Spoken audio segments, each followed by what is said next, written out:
Bonjour, mon nom est David Legalant, je suis mordu d'histoire acadienne.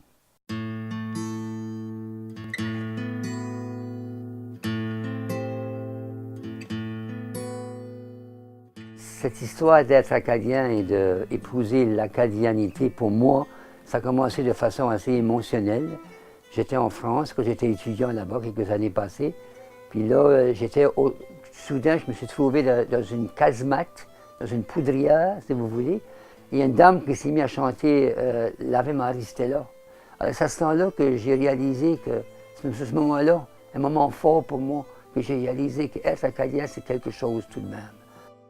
Pour moi, la déportation en général, et en particulier la déportation de l'île Saint-Jean, ça représente le vouloir effacer un peuple. Ça représente un moment historique en Amérique du Nord où un peuple blanc a été opprimé par un autre peuple blanc. Et ce peuple-là, c'est le peuple acadien. Les projets que j'ai réalisés avec d'autres, c'est des projets, par exemple, pour pouvoir faire connaître l'histoire acadienne. C'est des projets pour faire apporter un peu de fierté à cette histoire qu'on ne connaît pas souvent. Alors, donc, petit à petit, en m'intéressant à l'histoire, donc, disons que je suis devenu président du musée acadien à Miscouche, à l'île de Prince-Édouard.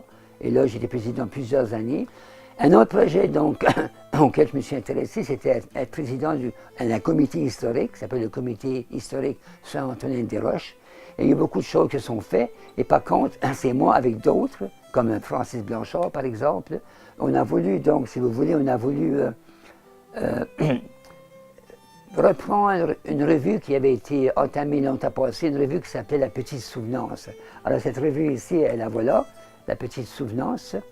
Et c'est un projet où on a développé beaucoup d'histoires acadiennes, beaucoup d'articles sur la cause acadienne à l'île du Prince-Édouard. L'autostop est devenu un art de vivre pour moi. C'est un art de vivre. Il faut savoir comment s'habiller. Puis moi, justement, ça avait commencé en France, cette histoire ici, mais je mets un béret. Et ce béret-là, les Français avaient trouvé ça très bien, un petit béret rouge. Et l'année après, quand je suis allé en France, ils ont dit, vous avez un petit béret noir. Non, non, c'est mis votre petit béret rouge.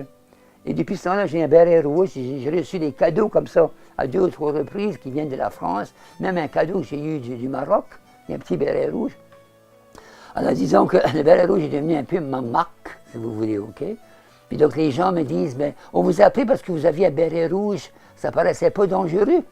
Les 2 vieilles femmes à l'île ici, au-dessus de 80, ils m'ont pris. Ils ont dit, ben, if it hadn't been for your red hat, we wouldn't have picked you up. C'est les gens, ça attire. Donc j'ai pas l'air dangereux sur la route. Puis d'ailleurs, quand j'arrive, ils descendent la fenêtre, vous savez, de la voiture, et je dis, je suis pas terroriste, n'ayez pas peur. Ah ben là, ils sont contents. Puis ils me ramassent, puis là, ça crée des liens, puis c'est comme une autre famille, tous ceux qui me ramassent sur le pouce. Il y a tellement de monde, des jeunes, il y a des vieux qui me ramassent sur le pouce. Puis c'est dommage, et souvent ils disent, c'est dommage, on ne voit plus d'autostoppeurs de nos jours. J'ai dit, c'est vrai, j'ai dit, c'est un signe des temps. Aujourd'hui, c'est le temps de la sécurité, tout le monde a peur. C'est qu'ils ne veulent pas nous avoir sur la route, mais moi je fonce, puis ça va très bien sur le pouce.